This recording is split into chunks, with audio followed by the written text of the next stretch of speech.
6:02, I call the meeting to order. Pledge allegiance. I pledge allegiance to the flag of the United States of America and to the republic for which it stands, one nation, under God, indivisible, with liberty and justice for all. Roll call. Mr. Schmidt? Here. Mr. Smith? Here. Mrs. Newbar? Here. Mrs. Fulmer? Here. Mr. Rupert? Here. And Mrs. Francis and Mrs. Stella. Miss Stella. Yes, they did inform me today that neither one would be in attendance today. All right, next item is approval of the agenda. Do I have a motion? So moved. Support. All right, been moved and seconded to approve the agenda. Any discussion? All those in favor say yes. Yes. Approved unanimously, passed. Move to the consent agenda. Do I have a motion to approve the consent agenda? So moved. Support. All right, it's been moved and seconded. Any comments relative to the consent agenda? All those in favor say yes. Yes. All opposed say no. Unanimous agreement, motion passes.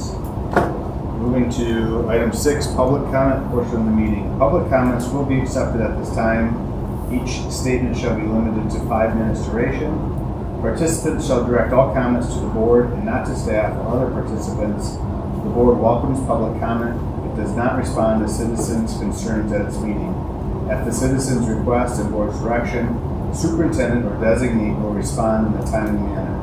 This meeting is a meeting of the Board of Education in public for the purpose of conducting school district's business and is not to be considered a public community meeting. Do we have any individuals that signed up for? Anybody who didn't sign up that would like to make a public comment? Okay. Moving on to item 7, superintendent comments. All right, couple things. First, I'd like to point out we did approve a new middle school principal last month, and Steve Gray is with us today. He was unable to as he was out of the country at the last meeting, but Steve is here today to put a face with the name. And we welcome Steve and are excited as he's learning the many things around Montague. Well, Steve. Moving into tenure here, we do have 3 teachers in accordance with Teacher Tenure Act 4 of 1937 and MCL 380.1230D and 380.1535A. We do have 3 teachers, all here at the high school, that will have achieved tenure in this process. Chelsea Bender, who is our chemistry physics teacher here at the high school, Darren Hunter, who is a history associates teacher and has actually taught some Spanish as well for us here at the high school, and Trent Feltz, high school math teacher.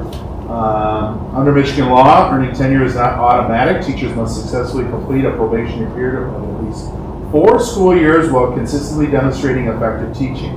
During tenure today, teachers must receive effective performance evaluations on at least 3 year-end evaluations, including their most recent evaluation, and successfully complete their probationary service.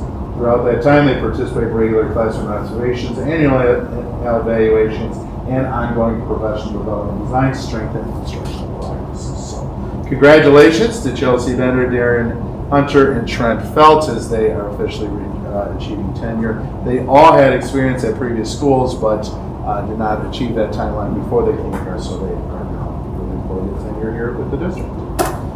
Moving on, we have 1 new support staff, a hiring of our varsity girls basketball coach, Lauren Ross, and I will talk a little bit more about her, but she does come to us with some basketball experience.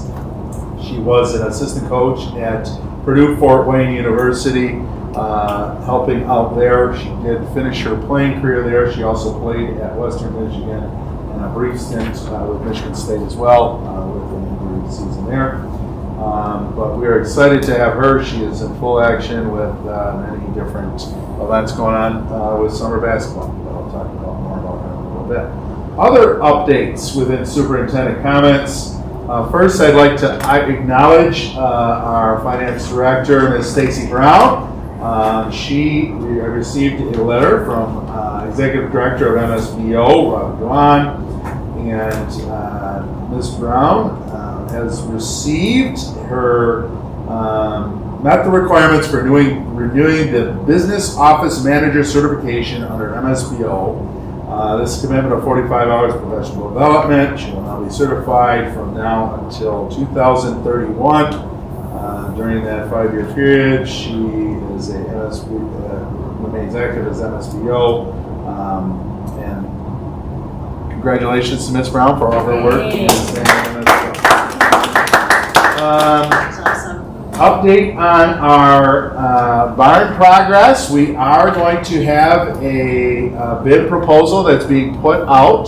So individuals, contractors will have until Wednesday, July 29th at 2 p.m. to put in bids on a couple of different opportunities to help in the building of a new barn, agricultural barn, classroom space, and storefront. I'll be providing more details and work with that, but we now have some architectural drawings and figured out where we're going to go. But this would be in the location, the wooded area behind the baseball field, between baseball field and Stanton. And it will be a barn where there'll be pens and different things for animals. There'll be a classroom learning space. And then off the front of that will be kind of a storefront opportunity where we could have wildcat gear or sell some of the flowers like we have done off the greenhouse, or the chickens, or the many different things. DECA will be a part of that as well, and send with our school store and certain days and events to be selling things out there as well. So Winberg is currently taking the architectural drawings and making all the bid categories, and we should be moving forward here sooner than later. Hopefully getting things squared up before the winter. What else do I have here? Legislative update. First of all, the Michigan Supreme Court issued an order. This was on July 10th. That around House Bill 6058. And basically, it took 9 bills to the governor, and they rejected those in that process. Overall, probably a good thing for the district and a lot of costs that would have been endured. I do anticipate that this will now work its way into a different bill and come back in a different matter as well. But we did get a budget. What all the details of that mean, we're still trying to figure some of those things out. But there is going to be a $10,300 foundation allowance. This is an increase of $250. They do have a weighted foundation allowance that is an increase for at-risk and EL students. They actually have a number of different bands, which is different than what has been done previously. So we're trying to figure out what those band factors mean, how much money that will mean for us. Those are some of the things that will to be determined. We'll have to include things into our MyCode plan, but some could be used more general dollar funded versus some that are just at-risk. There is going to be a 3-year average on student count, which is a good thing for us. It will actually have us as a higher count than what we currently are. There is going to be $150 million for educator compensation, which is the 27L. So that will be presented to the board as well as a contract that we did with all staff. We got a certain amount of dollars and we just split it among the number of staff and taking things out. We did that last year. So we'll have to do that then as well. Sorry, did that number change year to year? It will. We don't know what that number is though. Per person, but did the actual, you said it was 150? 150 million, which is. Oh, I see what you're saying. That's the whole thing. That's It's the whole split for by- the state. yeah, Yes, yeah, correct. I heard 150 The whole million. No. Yeah. No, that would be really sweet. 150 Just million. Hold on, you're backing into the camera again here. There you go. We good, Steve? All right. Then continued breakfast and lunch provided free for students. There is 31 AA funding still, but they've actually split it up into two buckets. One for the mental health side of it, which they are looking at $73.53 per pupil, and then on the safety side of it, $147.06 per pupil. So they're trying to figure out that with the count of 3-year average. There's just a lot of numbers that we haven't quite figured out what that will mean for the budget, but there are some good things, I think, in terms of it didn't go backwards, that's for sure, as far as budgets are. GSRP Foundation Allowance, which is through our preschool programming, and we work with Whitehall Community Ed. And there is $75 million for letters training for K-5 educators, so all of our K through 5 teachers will have to have this letters training, which speak around some of the reading skill sets and around dyslexia. So that is a legislative update. We are also looking to move forward. I may have mentioned this to some of you, but there is a current donor that is wanting to add an additional part to the scoreboard out at our football field and create more of your traditional scoreboard that we had previously underneath the digital display. So we are working with that donor right now and preparing a cause for them so that they could have that up underneath the football stadium, out of the football stadium. And that is it for reports. Awesome, thank you. All right, moving on to new business. Consideration to approve building handbooks. Do I have a motion? I'll make a motion to approve the 2026-27 handbooks for MHS, NBC, RRO, and the MAC as presented.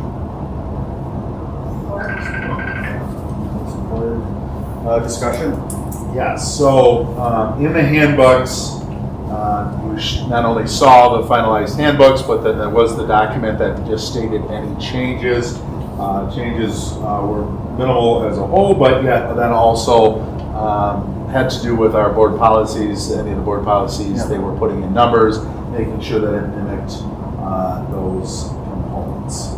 So just updating some, we're putting in calendars, making sure the MCBA at the high school, I guess is what I'm talking about, making sure the wireless communication device, the WCPs are added to that across all the handbooks, but then they also had documentation about absences, just some changes in dates, links to current course guides and athletic codes being added as well. Yes, this is the handbooks. As far as the middle school, there is the athletic code. We've also included activities within that, the West Michigan Conference, like Lit Club, Chess Club, Quiz Bowl. Wording has been adjusted throughout to include the activities as far as eligibility is concerned. A statement was added about citizenship consequence for students with excessive tardies. Wording is added to further explain the 60-day consequences for those that fail a class for the previous semester. NBC handbook, very similar to the high school, the AI policy, the WCD change policy, change language stating if a student fails 2 semester classes, they are ineligible for 60 days, very similar. Dress code, small change there as well, and our start and end times to mimic what is actually taking place. RO, all those same things. Change student code to student conduct under field trips. The AI as well, and then the 5517 just to match it in that handbook as well. And then same at the MAC, just all policy changes for them. Just one question I had, I should have brought up earlier, but there is excused absences. There was something that talked about you had to give like a 40-hour notice and then also 7-day notice. You know what I'm talking about? Everybody read that? And I wasn't sure if that was, they were conflicting with each other. Prearranged absence request timeline added 1 week ahead of planned absences with a form to share with teachers requesting. I think that the first statement in that was like 40-hour notice that was always also excused. I just wasn't sure if that was, if they contradicted each other. I think you had 48 hours after. Well, that's what it was. To excuse Perfect, an never mind, absence. that's good. Yep. So like if you're sick and you come in, you don't have a note from a parent or a phone call, then you've got 48 hours for that parent to get that note or that phone And call then a week again. ahead of time is for pre-exposure. And ahead of time, if you're going to vacation and taking your child out of school for a week. Okay.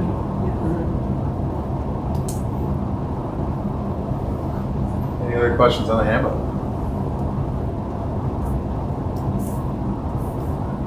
All right, all those in favor say yes. Yes. Those opposed say no. Motion carries. Consideration to approve course catalogs. Do I have a motion for that? I'll make a motion to approve the 2026-27 course catalogs and classes for MHS, NBC, RRO, MAC, and MCBA virtual as presented. Support. Moved and seconded. Any discussion? So at the MAC in the elementary, all the course catalogs are the same. At NBC, there is the added exploratory to the 8th grade elective section. High school, page 2, top sentences to include to confirm that courses are aligned to the MMC requirements. MCBA catalog link. Deleted the theater performance and theatrical design course descriptions that have not been offered for several years. Added the physical education course that is being proposed. SLAC, CTC course titles updated. The honors English changed to where it says English 9, English 10, English 11, and 12. And then the student can submit an application for AD English, which is what it requires for both AD classes. The exploratory reel is added for 8th grade, is that what you said? Correct. What was there before? Did they just have two We've had it lessons? previously, we just took it out. So we're looking at different opportunity. It has not been established yet what an Okay. elective is in 8th grade. And that is the most general term so that we can make sure that we're adding something that's in the course catalog. Okay. We're possibly, we have had the ag classes at the middle school level. If we, depending on the number of ag teachers that we are still looking for, it could be possible that it won't be that ag class, but we want to have a flavor of that to help promote some of the ag type FFA stuff. So we were going to put it on the exploratory. All students are required to take the exploratory, is that in 8th grade? No. No. Okay. Because like in 6th grade, they are. Correct. In No. 7th grade? No. That they will not be. That Okay. would So not if be. you're a band and choir kid, there won't be any room in Correct. your schedule Right, for that's what I was a third concerned about. Correct. elective. No, Yes, they will okay. not. No. That's This what I would was be. concerned about. Right. Not quite sure what it is. It is why we call it exploratory. Right, okay. I just wanted to make sure that Yep. we weren't taking an elective away from 8th graders No. when they only had to. Nope. So, okay. Any questions? I had one more thought that I talked to Jeff about earlier. When I looked at the course handbook for here, MHS, I just had questions. The 2 science classes, freshman and sophomore, seemed very FFA focused, which I think they have been. And just was questioning if that's the best direction we should be going for broad science for our students in the future, not to change this year. Just had talked about that. I've heard just some students say that maybe that they didn't feel very prepared just because of the broad, the narrow thing. And I'm not against A at all. Just looking at the broader scope. So I just asked about that. And so just something In else order to think about. to do that, we would need to get rid of that, or you could offer both. I'm guessing it's one or the other. I suppose it's feasible. With the current staff, we would have to look at certifications. Right. It could be feasible. There are connections with the current setup and the way that it was established at one point in time. The earth ecology and the biology under the agricultural SIP code, it creates CTE dollars when students are working otherwise. If Yeah. we did it to not include those that could lose those students that are taking. They wouldn't have, if they took a different biology, let's say, and then they were to take a leadership class, that would create a separate, we would lose dollars in that process. But it is something that we have talked about and looked at, and we will continue to look at for the upcoming, and for this year, just with the current certifications. Do we get any feedback generally from the public that would support a different structure? I don't know, they would understand the implications, like, oh, when it results in this, then it's like, oh yeah, I guess I understand why we do it, and I guess my question would be is if we dilute stuff by offering too many things, so if you have to just switch one to the other, and then that eliminates dollars, which then puts stress on something else. I guess is once that all gets discussed, it's probably less of a, probably like, oh yeah, we're good the way we are. But I just don't know how much you hear from the public. I haven't heard a ton, but I have heard, but I've also heard that that's been very positive for them too. And so I think it depends on the certain situations. And there could even be how we currently do teacher science. Maybe we just change some things within that to provide more of a broad range, within those standards. I mean, the standards are the same, but the curriculum, to change to meet the standards in a more broad process. So it's getting reviewed regularly, right? Yeah. Annually, for sure you're looking at it, and more frequently. Updated our curriculum this year. Yeah, exactly. So, okay. Keep it on the radar. Okay. Any other questions or comments? I'm looking good. Good, thank you. All right. All those in favor of approving the agenda as presented, or the motion, excuse me? Yeah. Yes. Yes. Opposed, say no. Motion passes. Moving to item C, consideration to approve phone purchases. Do I have a motion for that? I move to approve the quote for the purchase of new phones from Sears Incorporated in the amount of $53,098.50. Funds from the Tech and Safety. Support. All right, been moved and seconded. Any discussion?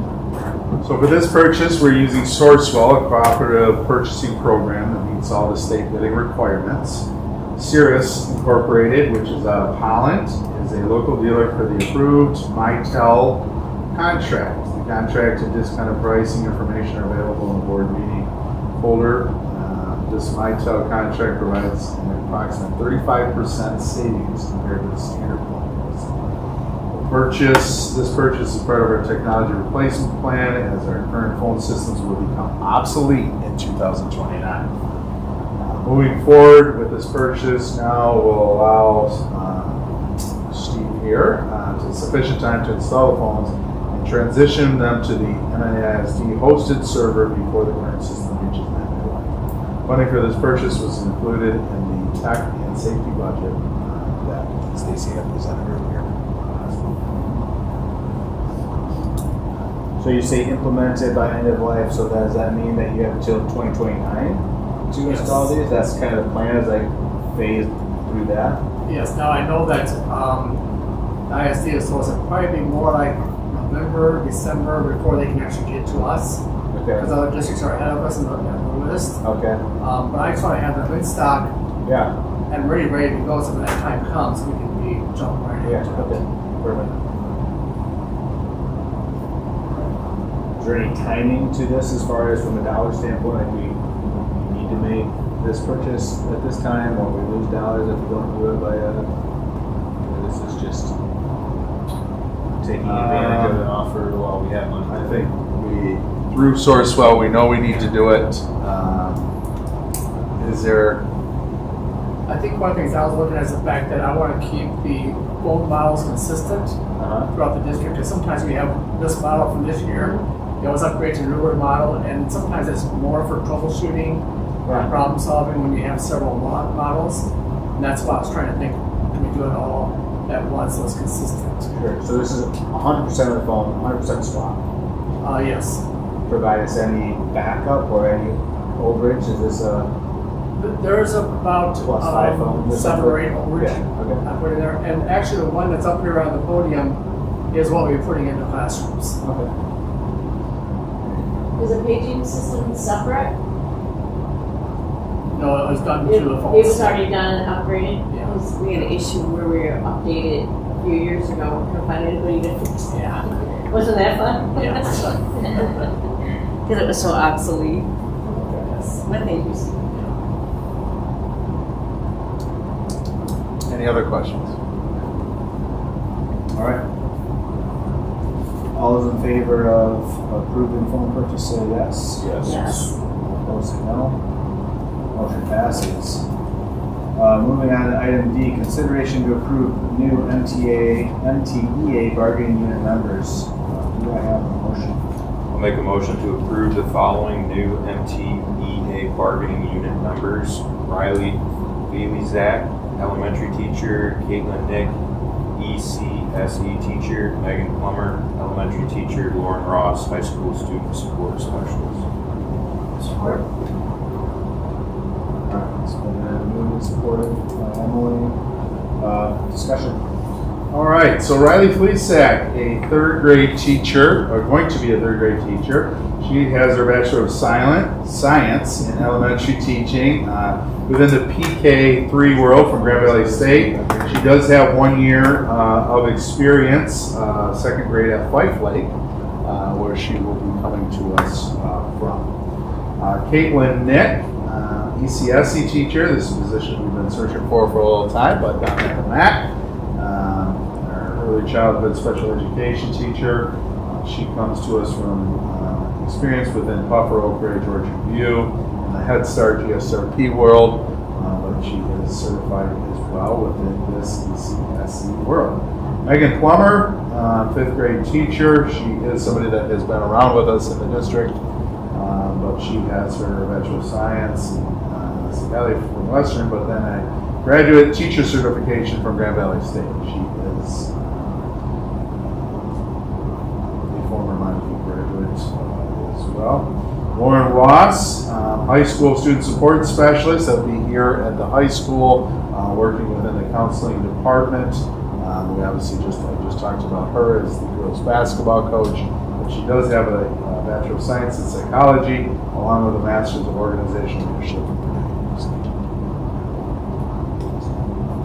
So MTEA bargaining unit members is a fancy term for teachers or support, like Teacher contract. Correct, Yeah. teacher contract. Yeah. I was thinking it was some voting down there going to do something for the union. Okay. Does Lauren replace somebody, or was this an added position? She does replace Hillary Kylie. Oh, thank okay. you. Yes. Hillary is stepping down from the position as she needs to take care of her job. We still have Rod? Yeah. Patton? Okay. Any other questions? Comments? All right. All those in favor of approving the bargaining unit members say yes. Yes. Opposed? No. Motion passes. Item E, consideration to approve the school loan revolving fund application resolution. Do I have a motion? I make a motion to approve the school loan revolving fund annual application resolution as presented. Support? Moved and supported. No discussion. All right, so this resolution is something we would need to pass every year, that we are active within the school loan revolving fund regarding the amount of money we need to borrow or pay back to the school bond loan fund in order to make our debt service obligations. This year, we will be in a repayment mode. This resolution is stating that we anticipate paying back $334,749 to the school bond loan fund next year. We work with PFM, our financial advisor, on these balances, and we're expecting to pay down our debts by 2037. This is the same, do this every year? Same percentage every year? Does it change? So we were in borrowing mode last year. Okay. The year before that, we were in repayment, so we've kind of gone back and forth. Now we should be in repayment moving forward. They do have us figuring a 5% interest rate in there every year. 5% seems consistent, so I wasn't sure what ever a point in time that we would not need to borrow this money? We had so much cash that they thought we were way over funded, our balance was too big. Well, we have kind of, like remortgaged our bonds over and over to take advantage of lower interest rates, and so it kicks the cans down the road as we have to borrow. So borrowing from the school bond loan fund was lower than some other rates, and so we just kick the can down the road. We need to get paid off by 2037. Our next large bond that we would go for, we just need to be cognizant of construction costs and the bond funds and make sure that we stay within those limits that we might have to borrow.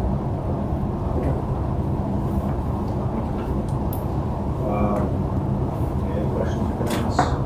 All those in favor say yes. Yes. Motion, all those opposed say no. Motion passes. Item F, so we have item F, first reading of Neola policy. So we do not need a motion for this, but Jeff, if you'd like to state us on what we reviewed and. Yes, we had a committee meeting prior to today's meeting with the board members. Just some of the policies that you can see within there, make sure that we're checking it, as next month will be when we vote on each of the policies. But policies, 1410 is a new policy within staff ethics. This policy is consistent with 3210 and 4210.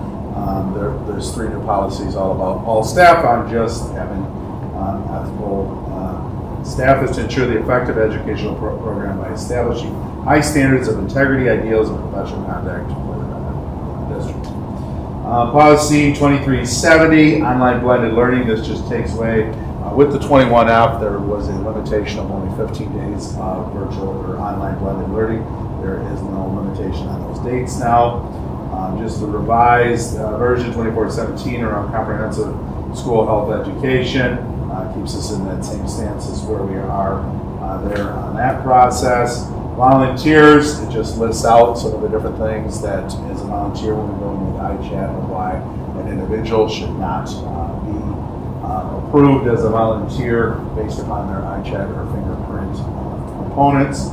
WCD, the wireless communication devices, obviously there was some legislation around that, so it lays out the policy and that there would not be cell phones within schools with kids during the instructional time period of the day. Purchasing 6320, as you can see, purchasing, it just had some number changes that keeps current with the laws of today. And moving on, AI, artificial intelligence, is a very broad policy there, but it is a replacement policy. It acknowledges the transformative potential of AI in education operations, emphasizes the balance, people-centered approach that supports its reasonable innovation, but also there could be consequences if used inappropriately. And then emergency operation plan, making sure that the connection between the WCD, the wireless communication devices, when or what they should be used for in those emergency situations. Any questions?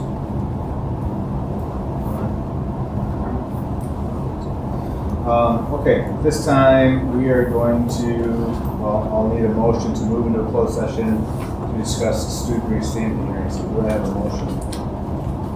Make a motion to enter into closed session for a student reinstatement hearing. Support. Support. I will need a roll call to go into that, correct? Yes. Yep. All right. Yes. All right. So moving to second, yeah, so that's our last item. Mrs. Dahl is absent. Mrs. Francis is absent. Mrs. Fulmer? Yes. Mrs. Newbar? Yes. Mr. Rupert? Here. Mr. Schmidt? Yes. Mr. Smith? Yes.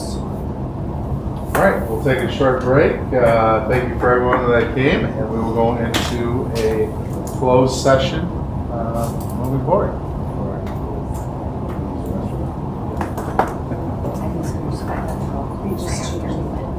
I was like, really? Are we sure? Yes.